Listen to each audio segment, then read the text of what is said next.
बरं, या सगळ्यामध्ये काँग्रेसने तुमच्या आंदोलनामध्ये पोळी भाजून घेतली असं चित्र हे सगळीकडे पाहायला मिळालं.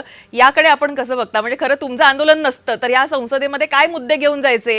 हे मुद्देही काँग्रेसकडे तसे नव्हते, किंवा ज्या पद्धतीने नीटचा विषय हा काँग्रेस आधी हाताळत होतं बिफोर युअर एज्युटेशन, तो ज्या पद्धतीने हाताळला गेला इतका अग्रेसिव्हली नव्हता किंवा इतका मुद्द्याशी जोडला गेलेला नव्हता.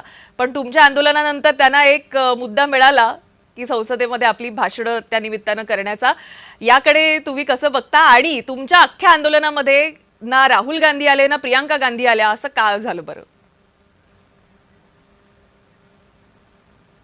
नाही, याच्यात मला वाटतं फक्त काँग्रेस किंवा विरोधी पक्ष नाही, नरेंद्र मोदी सुद्धा आता इंस्टाग्रामवर रील बनवत आहेत आणि शिक्षणावर बोलत आहेत.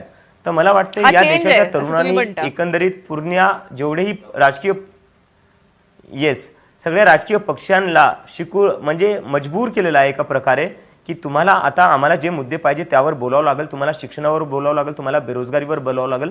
And this is the much needed change that we need to have in our country. पण अभिजित, हा विषय नक्कीच आहे की गांधी परिवार किंवा त्यांचे अख्खी काँग्रेस पक्ष तुमच्याच आंदोलनावर त्यांनी पंतप्रधानांच्या घराच्या बाहेर ठिय्या आंदोलन केलं. बरं, विदारक परिस्थिती अशी आहे की मुद्दा तुमचा, तुम्हाला येऊन ते भेटले नाहीत जंतर मंतरवर. मुद्दा तुमचा घेतला, थांबले पंतप्रधानांच्या घराच्या बाहेर, तिथे ठिय्या कर, आणि मागणी कसली आहे तर शिक्षण मंत्र्यांनी राजीनामा द्यावा.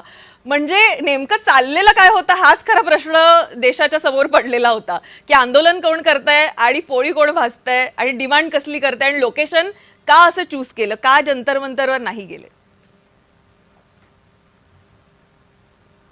नाही, त्यावर आम्ही आधीपासूनच म्हणलो होतो की ज्या लोकांना या मुद्द्यावर आवाज उठवायचा आहे सगळ्यांनीच आवाज उठवला पाहिजे, आणि तुम्हाला ज्या प्रकारे जमेल, जिथे जमेल तिथं तुम्ही आवाज उठवला पाहिजे. त्यामुळं आम्हाला याबद्दल असं काहीच नाही आहे. लोकांनी मुद्द्यावर बोलणं गरजेचं होतं. आता ते कोणत्या प्लॅटफॉर्मवर बोलतायत, कसे बोलतायत, कुठं बोलतायत ते महत्त्वाचं नाही आहे.